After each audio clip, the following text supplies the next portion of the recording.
हम में से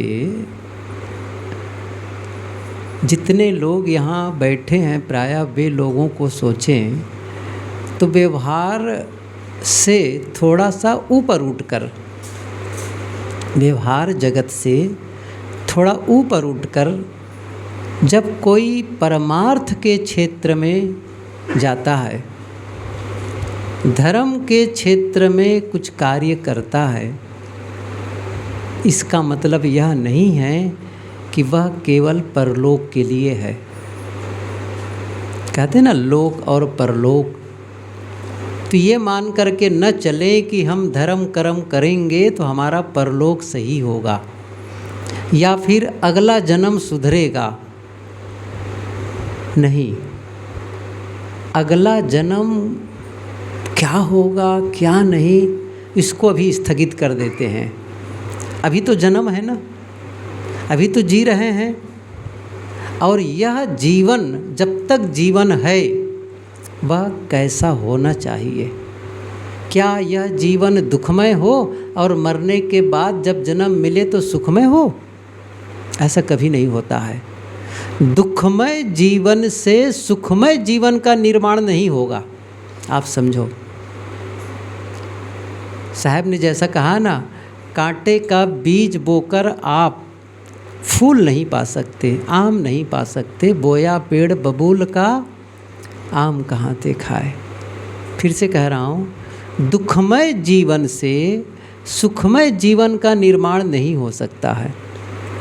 यदि सुखमय जीवन का निर्माण करना है, चाहे वह कल, चाहे वह परसों, चाहे वह अगले साल, चाहे वह अगला जन्म, कैसे होगा?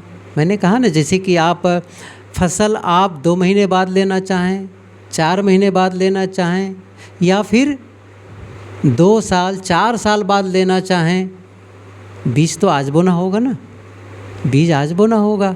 और बीज बोते समय आज दुखमय जीवन जिएं और ये भरोसा करें कि अगला जन्म हमें सुख वाला मिल जाएगा। ये गलत विश्वास है।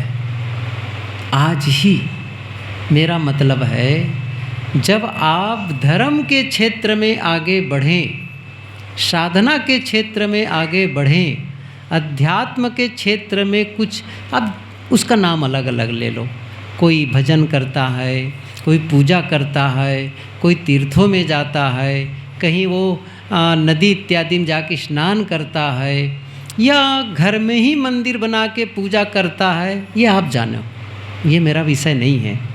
मेरा मतलब है कि यह जो कुछ भी आप करते हैं इसका परिणाम इसी जीवन में आना चाहिए, इसी जीवन में वो, और जीवन में आने चाहिए। इसका मतलब क्या हुआ? क्या उसका परिणाम दुखमय होना चाहिए, अशांति होनी चाहिए? नहीं। हम यदि धर्म कर्म के क्षेत्र में बढ़ रहे हैं और जीवन को सुंदर बना रहे हैं, क्योंकि इसी के लिए तो है। आखिर किस लिए है बताएं? कितनी बार मैंने ये बात कही कि आप प्यास लगी हो, पानी पिएं और प्यास न मिटे, भोजन करें भूख न मिटे, दवाई करें और रोग न मिटे, तो इसका क्या अर्थ निकलता है? इसका मतलब आपको पानी सही नहीं मिल पाया है, भोजन नहीं मिल पाया है, सही दवाई नहीं मिल पाई है। कुछ तो कारण है। हमें क्या करना है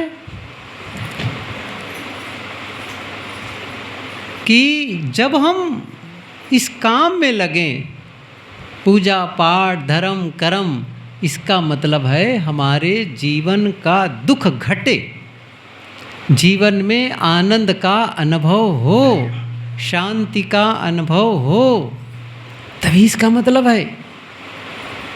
अब प्रश्न होता है कि वो कैसे हो? थोड़ी सी चर्चा, वो कैसे हो? हम क्या इसी जीवन में सुखी हो सकते हैं?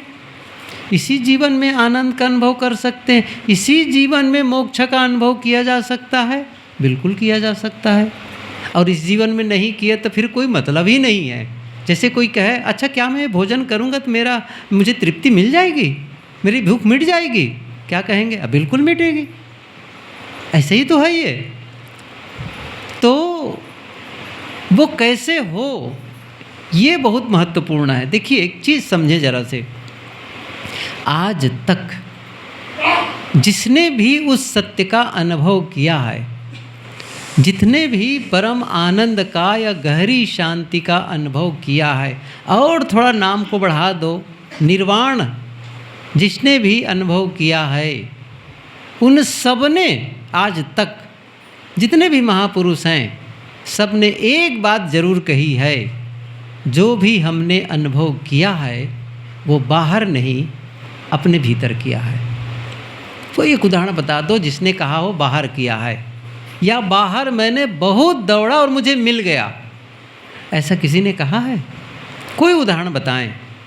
बुद्ध को देखें, महावीर को देखें, और भी चाहे बाहर के ही क्यों न हों, देश के बाहर के ही क्यों न हों, उनके बारे में भी हम यदि पढ़ के जानना चाहें तो वो यही बताते हैं कि बाहर दौड़ कर आज तक कभी किसी ने नहीं पाया है। और यदि अभी आप उसको समझना चाहें बस तो उसका क्या अर्थ है? देखिए मैं एक चीज़ को समझें, आप बड़ी सरलता से उस चीज़ को समझें। मैं कोई शास्त्र की बात नहीं बताऊंगा, आप थोड़ा से धीरज रखेंगे कि आप ये न माने कि मैं कोई शास्त्र का उद्धरण देने लग जाऊं, या फिर किसी और ने कुछ कहा। बस आपका जीवन आप देखें, क्योंकि आपको और हमें अपने ही जीवन का विश्लेषण करना है, और जो भी अनुभव करना है वो कहाँ करना है? कहाँ करना है? आप इसी जीवन में तो करेंगे, अपने भीतर ही तो अनुभव करेंगे, बाहर तो नहीं करेंगे। तो वो अनुभव कहाँ करेंगे? अपने भीतर। एक बात। दूसरी बात इसको समझें, आप यहाँ बैठे हैं और आपसे अलग कोई सत्य है? आपसे अलग कोई शांति है? आपसे अलग कोई परमात्मा है जिसको आप ले आएं और अंदर फिट कर लें? या आपसे अलग कोई आत्मा है जिसको ला करके भीतर डाल दें? कहाँ है वो? कहाँ अनुभव करेंगे? अपने अंतस में ही अनुभव, क्योंकि अनुभव केवल मन से होता है। अनुभव का द्वार केवल मन है, और बाहर हो भी तो हमें, जैसे यही की बात, आप बहुत दूर जाने की ज़रूरत नहीं है। आपके बाजू वाला, उनका वो कोई मिठाई खाया, उसको आनंद आया, आपको तो नहीं होगा ना उसका अनुभव, आपसे अलग हो करके। यहाँ तक के मिठाई आपके सामने रखी भी हो, आप कहेंगे बड़ा स्वादिष्ट है, लेकिन उसका अनुभव कहाँ करेंगे? अपने भीतर करेंगे। इसलिए ये बात आप तय कर लें कि आप बाहर दौड़कर, बाहर खोज कर आप नहीं पा सकेंगे। इसका मतलब है आपको अपने जीवन में ही अनुभव करना है। तब क्या करना है? इसका मतलब है जीवन को ही परिष्कृत करना है, जीवन को ही ठीक करना है, क्योंकि जो हम अनुभव करना चाह रहे हैं इसका उल्टा हो रहा है। क्या उल्टा हो रहा है? मैं सुख का अनुभव करना चाहता हूँ, लेकिन मुझे तो दुख का अनुभव होता है। मैं शांति का अनुभव करना चाहता हूँ, लेकिन मुझे तो अशांति का अनुभव होता है। मुझे प्रेम का अनुभव होना चाहिए, लेकिन मेरे मन में तो घृणा होती है। मैं चाहता हूँ कि क्षमा हो मेरे मन में, मैं चाहता हूँ कि सबके प्रति मेरे मन में मैत्री हो, लेकिन मुझे क्रोध का अनुभव होता है, द्वेष का अनुभव होता है। इसका मतलब क्या हुआ? मैं चाहता तो हूँ कि ये हो, मैं अक्रोधी बनूँ, मैं निष्कामी बनूँ, मैं निर्लोभी हो जाऊँ, लेकिन ये सब अनुभव होता है। इसका क्या अर्थ है? इसका अर्थ है हमारा जीवन जीने के ढंग में वो चीज़ फल रहे हैं, वो चीज़ हमारे जीवन में खिल रहे हैं। आप जो बोएंगे उसी के तो फसल काटेंगे, कोई अलग की बात है ये। आप जो बोएंगे उसी की फसल काटेंगे। आज जो फसल काटेंगे आज, इसका मतलब है आपने उसी का पहले बीज बोया है। तो आज जो फसल काट रहे हैं, और कितनी बार मैंने ये सूत्र आप लोगों के बीच कहा, भूल जाते हैं आप लोग, मैं फिर से याद दिला रहा हूँ। हमें वह नहीं मिलता जो हम चाहते हैं, हमें वह मिलता है जिसके हम योग्य होते हैं। हमें वह नहीं मिलता, मैं दोहरा रहा हूँ, जो हम चाहते हैं, हमें वह मिलता है जिसके हम योग्य हैं, योग्य होते हैं। और उदाहरण में इसको समझे, एक विद्यार्थी है और विद्यार्थी ये मान रहा है, ये चाह रहा है, उसकी इच्छा है मैं फर्स्ट आऊँ, मेरा नंबर मेरिट में लगे। चाहने भर से हो जाएगा, क्या मानेंगे? चाहने भर से वो मेरिट में नहीं आएगा। कब आएगा? जब उसमें मेरिट तक आने की योग्यता होगी, पहले नंबर में आने की योग्यता होगी। केवल इतना चाह लेने से मेरा पूरे प्रांत में पहला नंबर आए, पूरे ज़िले में पहला नंबर आए, और ये अच्छी बात है, ये मानना, ये इच्छा करना, लेकिन उसके अनुसार अपने आप की योग्यता को विकसित करना पड़ेगा। उस योग्य बनेंगे तब वो मिलने वाला है, तो वो स्थिति आने वाली है। जैसे एक पढ़ा लिखा युवक क्या इच्छा कर रहा है, वो क्या चाह रहा है, मैं कलेक्टर हो जाऊं। ऐसे कैसे हो जाओगे? कलेक्टर की योग्यता होगी तभी तो हो पाओगे।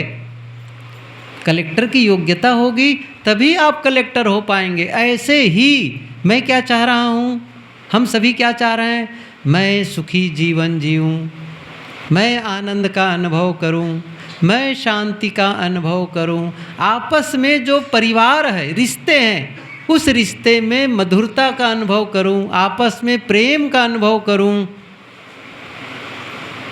ये आप चाहते हैं। क्या आपने उसके लिए कोई काम किया? आप सोचिए इस चीज़ को। क्या मैंने उस शांति को पाने के लिए अपनी योग्यता विकसित की? क्या मैं उस प्रेम का अनुभव करने के लिए अपनी योग्यता विकसित की है? और नहीं की है तो नहीं मिलने वाली। और आप कहेंगे मैं तो बढ़िया जी रहा हूँ, कमा रहा हूँ, खा रहा हूँ, परिवार का पालन पोषण कर रहा हूँ और सब काम कर रहा हूँ, अच्छा वो भी ईमानदारी पूर्वक कर रहा हूँ, तो मुझे क्यों नहीं होना चाहिए? मैं उसके योग्य हूँ, मुझे मिलना चाहिए, उसका अनुभव होना चाहिए। मैं इसको इस ढंग से समझा, बात करते हैं, थोड़ा समझें इस चीज़ को। एक आदमी, कोई भी, चाहे वो पुरुष हो चाहे वो नारी हो, कोई भी हो, उसके मन में एक बात जगी, क्या मैं कोई अलग भाषा सीखूं? मैं हिंदी जानता हूँ या जानती हूँ, इंग्लिश भी जानता हूँ या जानती हूँ, अब मैं जापानी या चाइनीज़ भाषा या फ्रेंच, मैं अलग भाषा सीखना चाहता हूँ। एक इच्छा। एक दूसरा है जिसके मन में हुआ कि मैं संगीत कुछ सीखूं, चाहे मैं वो बजाने की बात आए या फिर गाने की, मैं अच्छा गायक बनूं, मैं अच्छा पियानो वादक बनूं या वायलिन वादक बनूं, ये इच्छा है। अब वो, ये इच्छा तो है, अब वो क्या कर रहा है, रोज़ सुबह उठता है, दैनिक क्रियाकलापों को संपन्न करता है, फिर अपने काम में जाता है। यदि वो विद्यार्थी है तो विद्यालय जाता है, कोई भी जिस विभाग में काम करता है, मास्टर है स्कूल गया, डॉक्टर है हॉस्पिटल गया, या कोई ऑफिस बैंक में गया, कहीं भी गया, अपने अपने ऑफिस या काम में, खेत में गया, व्यापार में गया, जो भी काम उसका है वो किया और ईमानदारी पूर्वक निपटाया, और घर आया, सब कुछ अच्छा किया। और ऐसा करने मात्र से क्या वह अच्छा वो वायलिन बजाना सीख जाएगा? क्या वो गाना गाना सीख जाएगा? क्या वो एक नई भाषा सीख जाएगा? वो कहेगा मैं तो सारा काम ईमानदारी पूर्वक कर रहा हूँ, ऑफिस में जाता हूँ ईमानदारी पूर्वक करता हूँ, न मुझसे किसी से लड़ाई है, न झगड़ा है, न किसी के साथ मेरा मुकदमा है, सबके साथ सुंदर व्यवहार करता हूँ। मैं मान गया, आप भले सुंदर व्यवहार करते हैं, आप बढ़िया जी रहे हैं, लेकिन क्या आप उस बजाने के लिए, वायलिन को बजाने के लिए समय दिए? क्या उस विद्या को विकसित की है आपने? उसका अभ्यास किया? नहीं किया है। क्या उस भाषा को सीखने के लिए समय दिए? क्या उस पर काम किए? नहीं किए, तब आप भाषा भी नहीं सीख पाएंगे। बस ऐसे ही है ये। मैं शांति का अनुभव करना चाहता हूँ, मैंने कितना समय दिया उसके लिए? पारिवारिक प्रेम बढ़े, कितना समय दिया आप परिवार के लिए? कितना ध्यान दिए उस चीज़ के लिए? कोई कहे मैं सुंदर स्वास्थ्य का अनुभव करना चाहता हूँ, लेकिन जब जीवन को देखो कितना उबड़ खाबड़ है। आप सोचो इस चीज़ को, जीवन उसके जीने का ढंग को देखो, कितना उबड़ खाबड़ है, कितना बेतरतीब है। भले इच्छा कर रहा है, इच्छा मात्र से नहीं होने वाला है। कुछ लोग कहते हैं अरे हमको सब पता है, सब जानते हैं। अपने साथियों से कहे होंगे चलो सत्संग में, अरे हमें पता है क्या बोलते हैं, सब पता है। पता है, बात सही है, हो सकता है आपको पता भी हो, लेकिन आपके जीवन को देखकर तो नहीं लगता कि आपको पता है। आपका जीवन क्या बता रहा है? आपको कुछ नहीं पता है, क्योंकि जीने का ढंग ही ऐसा है। क्योंकि आप सुबह से शाम तक असंयमित और अव्यवस्थित जीवन जी रहे हैं। न खान पान में संयम है, न बोलने में संयम है,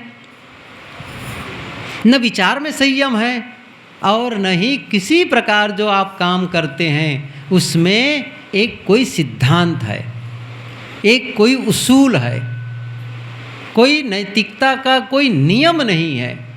बस जब जो मन में आए बस करते चले जा रहे हैं, जब जो मन में आए बस बोल दिए। और क्या कहते हैं, बड़े गर्व से कहते हैं मैं तो भाई सत्यवादी हूँ, जब जैसा होता है बोल देता हूँ। क्या आप सत्य तो बोलते हैं, दूसरा जब आपके लिए सत्य बोलता तो आप में सहन क्षमता है? ये भी तो सोचो। मतलब आप दूसरे के सामने चाहे जैसा बोल दे, और आपके सामने कोई दूसरा बोल दे आपको, तब तो फायर हो जाते हैं। आप सत्य बोलते हैं तो सत्य सुनने के आप में काबिलियत भी होनी चाहिए। ऐसा नहीं है कि कुछ भी आप बोल दें और कह लें कि नहीं, उसमें असहनशीलता हो जाए, तब फिर कहाँ सत्य है आप। और कुछ लोग ऐसे होते हैं, सत्य के नाम पर वो दूसरों के दिल को दुखाने का ही काम करते हैं। ये भी आप देख लीजिए।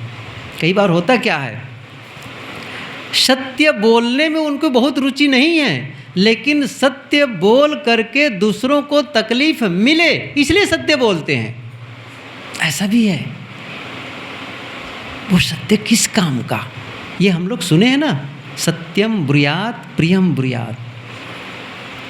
जो दूसरों को कष्ट दे, कौन सा सत्य आप पालन कर रहे हैं?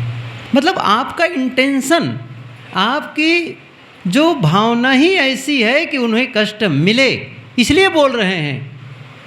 ये नहीं कि आप सत्य ही बोलते हैं। आप जीवन को जब झांकेंगे ना, तो बहुत सारी बातें ऐसी होगी। हो सकता है बाहर से आदमी सही भी हो, ऐसा है भी, लेकिन वैचारिक क्षेत्र में देखें, भावनात्मक क्षेत्र में देखें तो महा कचड़ा भरा रहता है। बहुत सारे मन में विकृतियाँ आती रहती हैं, गलत विचार, गलत भावनाओं से वो बिल्कुल लेश होता है। मैं नहीं कह रहा हूँ कि केवल बाहर सुधारने से काम बन जाएगा। हमें क्या करना है? अंतर काम करना है, भीतर। और धर्म का काम ही यही है जो आपको भीतर से परिष्कृत करे, भीतर से परिवर्तन करे। धर्म का मतलब नहीं कि जो मैंने क्या किया, पहले कपड़ा पहनता था उतार के सफ़ेद कपड़ा पहन लिया, पहले बाल आप सरुखे होते थे अब बाल छोटे कर लिए, चंदन लगा लिए, माला फेर लिए। मैंने कहा मैं धार्मिक हो गया। यही हो रहा है ना। किसी मंदिर में जाकर के पूजा कर ली, मैं धार्मिक हो गया। आप बाहर से आप धार्मिक हो गए, हो सकता है बाहर के लोगों के लिए अच्छा भी लगे कि ये धार्मिक आदमी है, लेकिन मेरा अंतस जानता है, मेरे भीतर वाले को पता है मैं धार्मिक हूँ कि अधार्मिक हूँ। और ये भी मैं सूत्र कहा करता हूँ, आज दोहराऊँ उसको फिर से, हम वह नहीं हैं जो हम दिखाई दे रहे हैं। हम वह नहीं है जो हम दिखाई दे रहे हैं, हम वह हैं जो हम सोचते हैं, जो हम सोचते हैं। और इसके लिए बिल्कुल ताज़ा उदाहरण यही है। मुझे देखकर कोई भी कहेगा आप साधु हैं। क्यों कह रहा है? साधु का कपड़ा पहना हूँ, बस। क्या केवल साधु का कपड़ा पहनने से कोई साधु हो गया? आप कहेंगे नहीं, हो तो गया। साधु के कपड़े पहनने से आदमी बदल जाता है। मैं आज को आप बता देता हूँ, ईमानदारी की बात, नहीं बदलता है। मैं सही बताता हूँ। अच्छा, आप कहेंगे कि कैसे? अच्छा, प्रयोग करके देख लो। एक काम करना, सफ़ेद कपड़ा मार्केट से खरीद लाना। अच्छा, नहीं तो मैं दे दूँगा, मेरे पास रखे हैं, ले जाना और घर चले जाना और पहन लेना कपड़ा, और 2 घंटे के लिए कमरे के अंदर बंद हो जाना। अब तो सफ़ेद कपड़ा पहने ना, बदल गए आप? 2 घंटे में बदल गए? 2 घंटे में नहीं बदले, मैं बताऊं, 2 साल में भी नहीं बदलेंगे, 20 साल में भी नहीं बदलेंगे। कपड़ा बदलने से कोई बदल जाए तब तो सब बदल ही जाए। नहीं, विचार बदलना पड़ेगा। जीवन तब बदलता है। आप भीतर को जो कलमश है ना, उसकी सफाई बहुत ज़रूरी है। अंदर तो गंदगी भरी है, ऊपर से स्वच्छ है। साहब ने कहा है ना कि बाहर से मलमल करके धो रहे हो, साबुन पानी लेके धो रहे हो, भीतर कैसा है? वो भी पंक्ति याद है ना, मन न रंगाए रंगाए जोड़गी कपड़ा। वो तो जब सुनता हूँ कबीर साहब की वाणी तो लगता है जैसे हम ही लोग के लिए कह रहे हैं बार बार साहब। सही है ना, भक्तों के लिए बाद में ही कहे हैं, पहले तो साधुओं की ही मरम्मत किए हैं कबीर साहब जी। हम सब की बिल्कुल खबर लिए हैं, लेकिन हम लोग कैसे हैं, कान में तेल डाले हैं, सोचे हैं कि अच्छा बोला करो, हम अपना काम करा करेंगे। फर्क नहीं होता है। बड़ा अद्भुत है, बड़ा विसंगतियाँ हैं हम लोग के जीवन में। साहब जीवन बदलना है। मैं कह रहा था, हम वह नहीं है जो हम दिखाई देते हैं, हम वह हैं जो हम सोचते हैं। मेरा मतलब है, यदि मेरे मन में क्रोध के विचार आ रहे हैं तो मैं क्रोधी हूँ, साधु कहेगा। मेरे मन में काम के चिंतन हो रहे हैं तो मैं कामी हूँ। मोह के चिंतन हो रहे हैं तो मैं मोही हूँ, और द्वेष और नफरत और घृणा के तो मैं एक विकारी आदमी हूँ, साधक काहे का। लेकिन मेरे मन में यदि साधना के विचार चलते हैं, त्याग और वैराग्य के विचार चलते हैं, भक्ति के विचार चलते हैं, ध्यान और चिंतन के विचार चल रहे हैं, इसका मतलब मैं साधक हूँ। और मैं यही निवेदन करना चाहता हूँ, यह आप भी कर सकते हैं उसी कपड़े में। ये मैं कहना चाहता हूँ। क्या आप नहीं कर सकते हैं? अच्छे विचार नहीं सोच सकते हैं? क्या आपके मन में शुभ विचार सोचने के लिए कोई पाबंद है, कोई मनाही है? नहीं। कभी भी विचार तो देखो, बाहर से लोग बंदी बना सकते हैं आपको, ये हो सकता है, लेकिन आपका भीतर हमेशा स्वतंत्र रहता है। कैसे सोचें? और मैं कई उदाहरण कई बार दिया है। जो लोग जेल में बंदी थे, नाजी शिविर में, नाजी जब दूसरा विश्व युद्ध हुआ था तो नाजी शिविर में यहूदियों को बंदी बना करके उन्हें जो सताया गया है, फ्रिंकल, वो जिन्होंने एक बहुत महत्वपूर्ण पुस्तक लिखी है, मैन्स सर्च फॉर मीनिंग, जीवन के अर्थ को तलाशता मनुष्य, जीवन के अर्थ को, वो उनकी पुस्तक है। और उसमें उन्होंने बंदी शिविर का पूरा वर्णन किया है पूरे प्रथम अध्याय में। जब पढ़ोगे ना तो आंसू निकल जाता है। कमाल की, कैसे वो सताए जाते थे, इसके बावजूद उन्होंने अपने को कैसे, अपने मन की सुरक्षा की, और बाहर निकल करके जो उन्होंने सिद्धांत दिया है ना, बाद में भी जीते रहे। उनकी पुस्तक है। उन्होंने क्या लिखा है, उद्दीपन और प्रतिक्रिया के बीच एक अवसर होता है। मतलब है, कोई उद्दीपन अर्थात कोई आपको गाली दे रहा है, कोई आपका नुकसान कर रहा है, कोई आपका अपमान कर रहा है, कुछ भी आपके लिए कर रहा है, वो उद्दीपन है। अब उसके बाद आप कौन सी प्रतिक्रिया व्यक्त कर रहे हैं, कौन सा एक्शन, रिएक्शन क्या है आपका? वहाँ से तो एक्शन हुआ, अब रिएक्शन, वो प्रतिक्रिया। तो आप वहाँ घटना घटी और आपके द्वारा फिर उसका जवाब आया। इन दोनों के बीच, घटना और आपके उत्तर के बीच में एक अवसर है। किसका अवसर है? चुनाव करने का। चुनाव करने का। चुनाव कैसा होगा? जैसा उसने कहा उन्हीं के शब्दों में वैसा उत्तर दे सकते हैं, एक। दूसरा क्या है? आप उत्तर न दें। तीसरा क्या हो सकता है? आप यदि उत्तर दें तो धीरे और मीठे शब्दों में दें। चुनाव आपके पास है। गाली का उत्तर गाली से भी दे सकते हैं, आप में योग्यता है। गाली का उत्तर मीठे शब्दों में भी दे सकते हैं, या गाली का उत्तर नहीं भी दे सकते हैं। ये अवसर है। हम चुनाव करते हैं और उस चुनाव बस वहीं पर अंतर पड़ जाता है। कैसे दे रहा हूँ? वो कहावत है ना, जैसे को तैसा। सुने कि नहीं सुने हैं? जैसे को टिट फॉर टैट, ये इंग्लिश वाले भी कहते हैं वही चीज़। जैसे को तैसा, अर्थात और ये भी है, जो मोहि मारा ताही में मारा, हनी को हना पाप दोष न गना। क्या कहते हैं? जिसने मुझे किया मैंने भी मार दिया, उसमें क्या पाप है?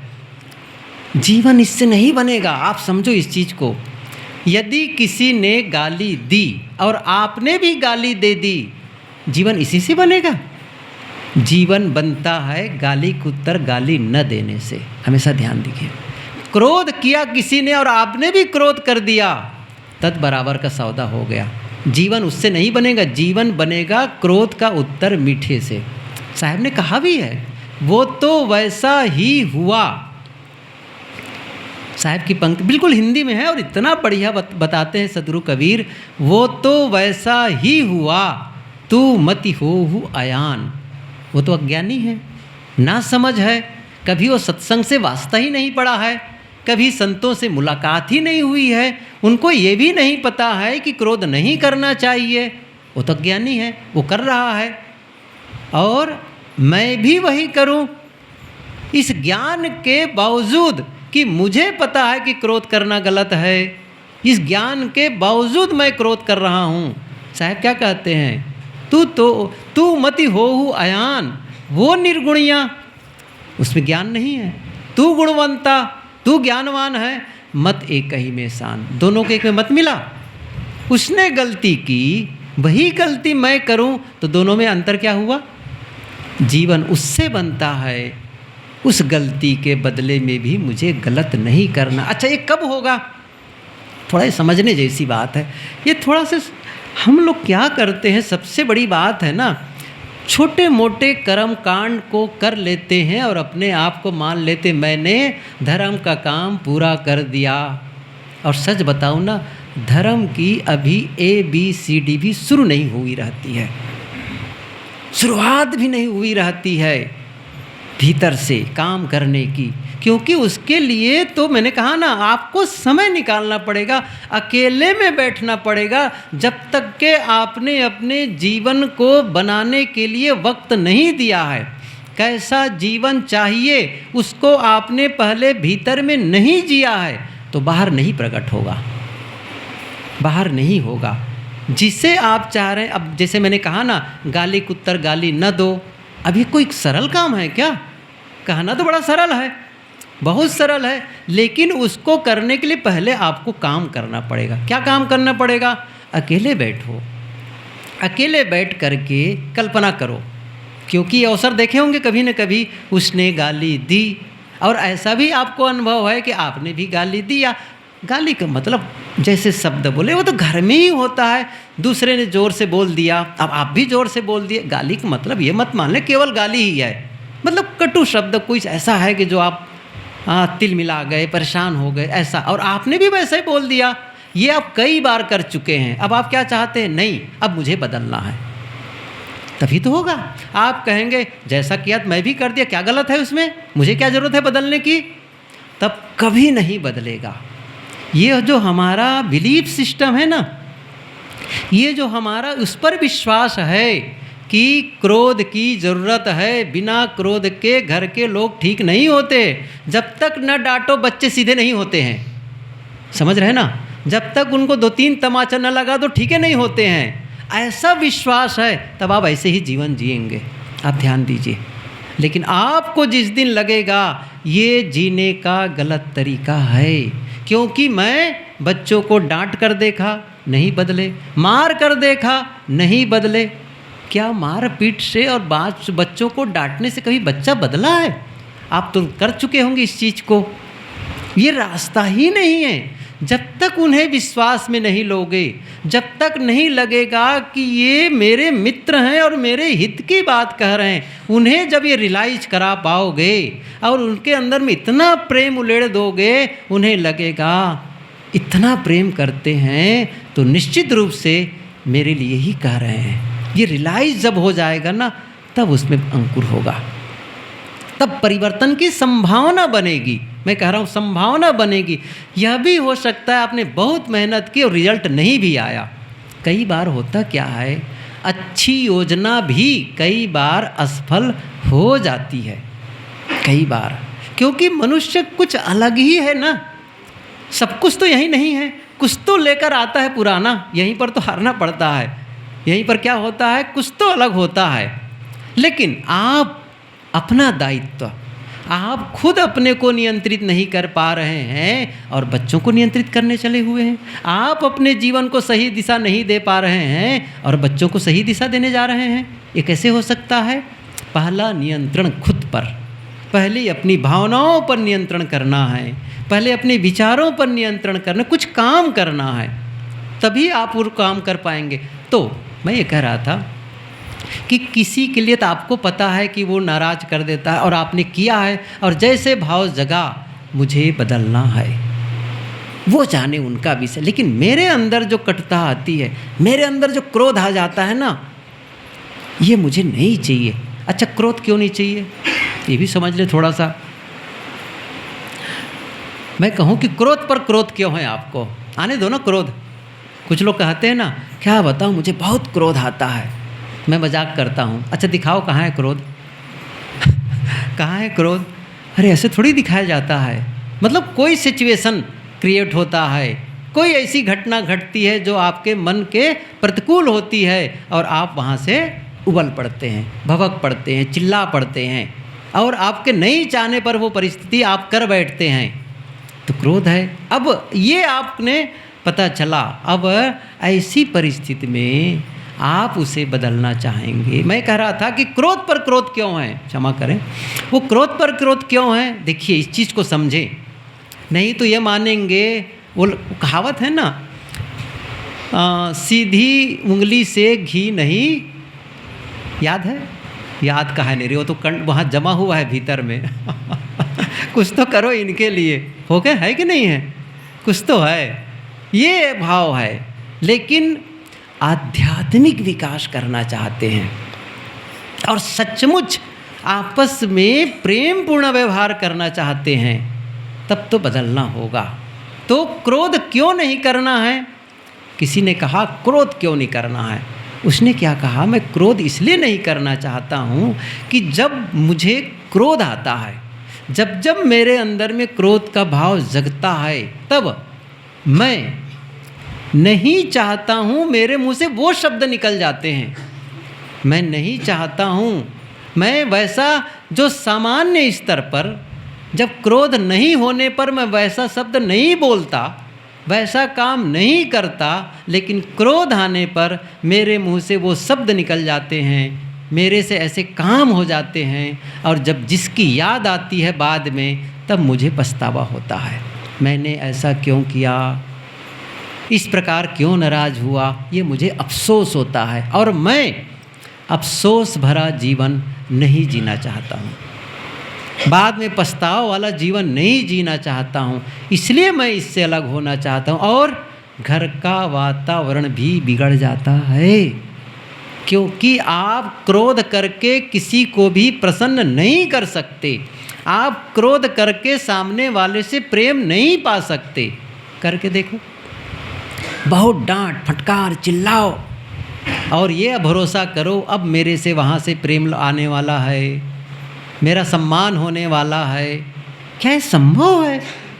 देखो ना जरा से, इसका मतलब है मेरे क्रियाकलाप से घर का वातावरण बिगड़ रहा है, रिश्तों में खटास, रिश्तों में एक प्रदूषण, एक विकृति आ रही है और घर अब बोझिल लगने लग गया है। देखो, घर वही है जिस घर में आप आनंदित रहते थे, वही रिश्ते हैं, लेकिन वही घर आप तनावपूर्ण, घर के अंदर प्रवेश करने से जैसे वहाँ के जैसे पूरे वाइब्रेशन, वहाँ का पूरा माहौल ही ऐसा रहता है, बोझिल बोझिल लगने लगता है।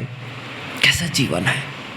अब वहाँ आप चाहोगे मुझे आनंद का अनुभव हो, वहाँ आप शांति का अनुभव करना चाहेंगे, वातावरण ही नहीं है, कैसे हो पाएगा? नहीं हो पाता है।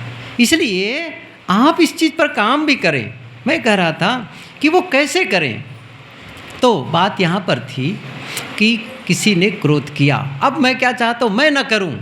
अब उसके लिए क्या करना, अकेले बैठ करके आप कल्पना करो कि उसने क्रोध किया और भीतर बैठे बैठे अंदर अंदर में आप कहो, फिर भी आप शांत हैं, फिर भी उत्तर नहीं दे रहे हैं, ये आप अंदर में अभ्यास कर रहे हैं। समझ लो इस चीज़ को, ये अभ्यास है। किसका अभ्यास? अक्रोधी होने का। फिर निष्कामी, हर चीज़ के लिए मैं एक उदाहरण ही दे रहा हूँ बस। तो वो जब आप जी रहे हैं, उसने क्रोध किया, उसने गलती की, उसने अन्याय किया, इसके बावजूद मुझे उत्तर ही देना है, मान लो तो मीठे शब्दों में दे रहा हूँ, प्रेम से दे रहा हूँ, तो अपने भीतर में उसको जी रहे हैं। कितने दिन? 1 दिन, 2 दिन, 10 दिन, 20 दिन, 40 दिन। किसका अभ्यास कर रहे हैं? शांत रहने का, मीठा बोलने का। ये आपने क्या किया? अभ्यास किया अंदर अंदर। तो बाहर क्या होगा फिर? जब सचमुच वो घटना घटेगी तब क्या होगा? तब वो कर पाएंगे, तब वो कर पाएंगे। वो अभ्यास भीतर। कल हमारे बीच एक वो गणराज जी आए थे ना, और उनको एक साथ में गायक जो गाँव गए थे, हाँ, वो आए थे, बैठे कमरे में।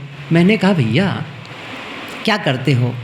उन्होंने कहा साहब किसानी करता हूँ और धंधा भी करता हूँ। कौन सा धंधा करते हो? कि साहब वो सब्जी मैं मंडी से ले आता हूँ और बेचता हूँ। बहुत अच्छा है। फिर मुझे हैरानी हुई, अच्छा ये बताओ तब ये गायन का अभ्यास कब करते हो? क्या कहा उसने? ये गाने का बजाने का अभ्यास कब करते हो? खेती करते हो, धंधा करते हो, कब अवसर मिलते हो? बड़े हंसे। मैंने कहा क्या भगवान भरोसे है? साहब भगवाने भरोसे है। और कल वो गए थे उधर चारामा तरफ में, कोई मानस प्रतियोगिता थी, उसी के लिए गए हैं। 3-4 जगह जाना है। अच्छा तो आप लोग जीतते भी हैं? हाँ साहब जीतते भी हैं, वहीं गए थे, दूसरा नंबर आया था। मैंने कहा करते कैसे हो? उन्होंने क्या कहा, साहब मैं क्या करता हूँ, अंदर अंदर करता हूँ। जब मैं मोटरसाइकिल से बाज़ार जाता हूँ मंडी में, तो अंदर एक भजन शुरू करता हूँ और जाते जाते मैं एक भजन गा लेता हूँ। मैंने कहा बस ये आपकी बात मैं शायद जितना समझ सकता हूँ शायद कोई समझे, क्योंकि मैं जानता हूँ इसके बारे में न जाने कितने उदाहरण मैंने पढ़े हैं जो अंदर में काम करके बाहर जो परफॉर्मेंस है वो वैसे ही कर ले जाता है। आप ध्यान दीजिए, वो उदाहरण दिए। मैंने कहा बहुत अच्छे आप बताए। ये मैंने एक बहुत बड़े जो चेस प्लेयर थे जो सबको हराया था, ग्रैंड मास्टर कहते हैं उसको, वो उसको हरा दिया एक आदमी जो जेल, घटना बता रहा हूँ, कोई कहानी नहीं बता रहा हूँ मैं। नाम भले है आदमी इसमें, गैरी कैस्परोव ऐसे कुछ नाम है, वो अंग्रेजी नाम भूल सा जाता है कई बार में। वो आदमी को एक बार दूसरा एक आदमी था, वो जेल में बंद कर दिया गया था, और जेल में बंद करके उसको, क्योंकि वो जासूस है, अमेरिका का जासूस, इससे कि बंदी बना लिया गया था। कई साल तक बंदी थे। अब वो आदमी को जिंदा रहना है, स्वस्थ रहना है, तो एक्सरसाइज, अब बहुत छोटी जगह में बंदी बना लिया गया था, वहीं रहते थे। तो वो आसन, प्राणायाम, उल्टा ऐसे सिर के बल खड़े हो जाना, पैर ऊपर करना, अब सब कुछ करता था, स्वस्थ बना रहा। लेकिन मन का क्या? मन तो कुछ भी करेगा ना। शरीर को तो आप ठीक से फिजिकल वर्क करा सकते हैं, मन को कैसे कराओगे? अब सोचा मैं क्या करूं मन से। तो मन से वो शतरंज खेलता था, मन ही मन कल्पना करता था 64 खाने का। वहाँ से वो गोटी चल रहा है जिसमें सिपाही होते थे, राजा, ऊँट और घोड़ा इत्यादि। पहले मैंने खेला है थोड़ा सा, इसलिए थोड़ा सा पता भी है। तो वो खेलता था, सफ़ेद गोली है, काला गोली, उधर से उनको चलता, इधर से वो चलता, ऐसा वो अभ्यास करता था। कभी खेला ही रहा होगा। अंत में उससे सोचा कि जब खेलना ही है तो सबसे बड़ा जो खिलाड़ी है अभी विश्व विजेता, उनके साथ खेलूं। फिर उनके साथ में चलवाता, अपने तरफ से करता, और ऐसा करते करते विजुलाइज करते करते उसको हरा देता, फिर हरा देता। ऐसा वो अनेकों बार किया। जब बिल क्लिंटन अमेरिका का राष्ट्रपति हुआ ना, उसने उनको फिर निवेदन किया उस देश को, भैया उसको काहे को बंदी बना कर रखे, उनको छोड़ो थोड़ा से, इतने साल हो गए हैं। उनके निवेदन पर उनको छोड़ दिया गया, बाहर आए। और जब बाहर आए वो, तो क्या हुआ, वो जो ग्रैंड मास्टर था ना चेस का, वो आया देश में, और कई लोगों के साथ में, अभी कोई कंपटीशन नहीं था, ऐसे ही खेलते थे। तो उधर से कई लोग मिलकर खेलते थे, इधर से अकेला वो खेलता था, सबको हरा देता। अब बारी आई उस आदमी का जो जेल में अभ्यास किया था। ऐसा चमत्कार कि सचमुच उसको हरा ही दिया। और जब हरा दिया तो बहुत सारे पत्रकार और बहुत सारे मीडिया वाले पहुँचे, ये तो कमाल कैसे हो गया, कभी हम आपका नाम नहीं सुने शतरंज खिलाड़ी के रूप में, उसको कैसे हरा दिए। क्या उत्तर दिया, मैंने उसको 20 बार हराया है जेल में। ये उत्तर है उनका, मैं सही बता रहा हूँ, मैंने कहीं लिखा भी है, इसको लिखा है। मन में ही ये काम करके उसने उसको हरा दिया। ये इतिहास की बात बता रहा हूँ। कल उसने आदमी ने कहा मैं अंदर अंदर गा लेता हूँ, और जा कर के वहाँ मंच पर गा लेता हूँ। सोचो, मैं यही बताना चाहता हूँ, आप अंदर अंदर वह जीवन जिए जो सचमुच आप बाहर जीना चाहते हैं। प्रेम का जीवन, प्रेम पैदा कर लो। मैत्री का जीवन वो बना लो। अक्रोधी जीवन वो कर लो। वो सब कर ले जाओ। और जब जिएंगे उस चीज़ को, वो बाहर प्रकट होने वाला है। और जो अंदर नहीं जिएगा, धार्मिकता के नाम पर दूसरों को धोखा दे सकता है, बाहर प्रकट नहीं होगा। आप देखेंगे बहुत दिनों से वो साधु का कपड़ा पहना है, लेकिन ऐसा लगता है अभी भी दुर्वासा ऋषि हैं। आंखें लाल हो जाती है, एक प्रतिकूलता पर असहनशीलता हो जाती है। क्यों? काम नहीं हुआ है। हम कामें नहीं करते हैं। ये नहीं कि वो दूसरे के लिए कर रहा हूँ, मैं भी जब कोई मेरे मन की प्रतिकूल कहता है या किया, मैं भी उत्तेजित हो गया। बाद में अफसोस हुआ मुझे, आप अपने आप को बड़ा अच्छा मानते हो, पता चल गया आज उत्तेजना हो गई सामने, आज तो फिसल गए, हार गए। और मुझे बहुत अफसोस हुआ कि आज तो मैं हार गया। मुझे अभ्यास की कमी है, मुझे पता है अपनी कमजोरी। मैं ये कहना चाहता हूँ कि हम सभी वह जीवन जिए जैसा हम जीना चाहते हैं। तो जीवन का निर्माण बाहर नहीं होगा, घूमने से नहीं होगा कि मैं तीर्थ में घुमाए जीवन का निर्माण हो गया, गणपति की पूजा कर ली जीवन का निर्माण हो गया, दुर्गा मैया की पूजा कर ली जीवन का निर्माण हो गया, तीजा का व्रत रह लिया जीवन का निर्माण हो गया। और क्या व्रत कहते हैं? करवा चौथ सही है ना? या अष्टमी का व्रत रह लिया जीवन का निर्माण हो गया, सही है ना? और शिवलिंगी में पानी डाल दिया, सब समझ रहे हैं, सही है ना? सब जीवन का समाधान हो गया। उम्र सब धोखे में बीत गए हो। हमारा देश इस समय और छत्तीसगढ़ सबसे आगे इस समय भटक गया है। किस दिशा में भटका है? एक नशा और दूसरा अंधविश्वास। क्या मैं सही कह रहा हूँ? नशा और अंधविश्वास, इतना बेइंतहा नशा की ओर लोग भटके चले जा रहे हैं। और आप लोगों से मेरा निवेदन है, यदि इन बातों को समझते हैं तो कम से कम ये ध्यान रखो, आप अपने बच्चों की सुरक्षा करो। आप घर वालों की एक जिम्मेदारी बनती है, क्योंकि आज भटकने के साधन इतना अधिक है, इतना अधिक, इतिहास में कभी पहले नहीं था। उन्नति के भी साधन हैं और भटकने के भी साधन हैं। गांव के बाहर निकलो चौराहे पर, शहरों में होता था वो अंडे बेचने वाले मिलेंगे, चिकन वाले मिलेंगे। उफ, क्या बताऊं मैं, कितना होता है बताओ, है कि नहीं है? शराब की दुकान कहाँ नहीं मिलती होगी बताओ, कहाँ नहीं मिलती होगी शराब? कदम कदम पर शराब और नशा। प्राइमरी के बच्चे भी नशा करने लग गए हैं। वो मास्टर लोग बताए हैं मुझे, सच कहूँ मैं। और इतना ही नहीं है, नशा के लिए दूसरों से पैसा मांगते और पैसा नहीं मिले पर चाकू चला देते। ये घटना भी घट रही है, घोर आश्चर्य है। और समझ रहे हैं, बिगाड़ने के लिए मोबाइल एडिक्शन, मोबाइल कहो ना, वो शराब से भी बढ़ के नशा है आजकल मोबाइल।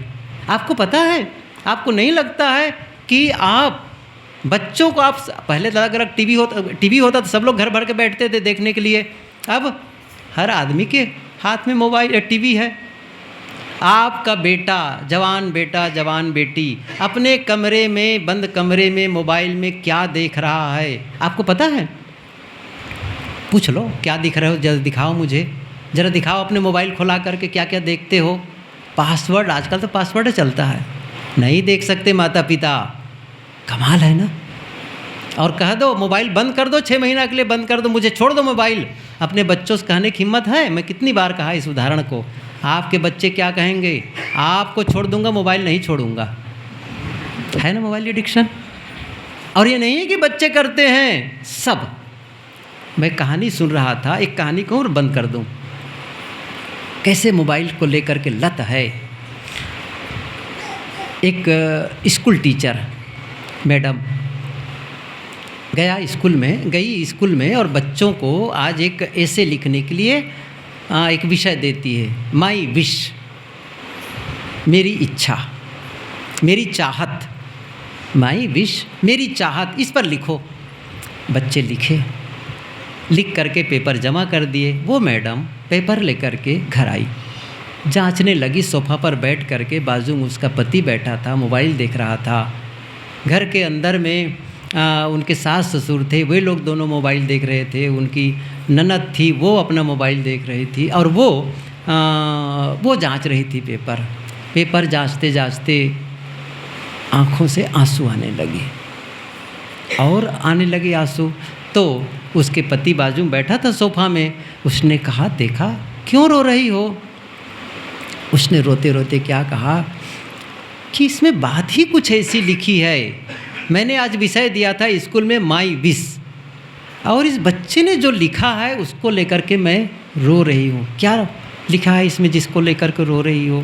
उसने कहा, इसने लिखा है कि माई विश, मेरी चाहत क्या है कि मेरे घर से मोबाइल चला जाए।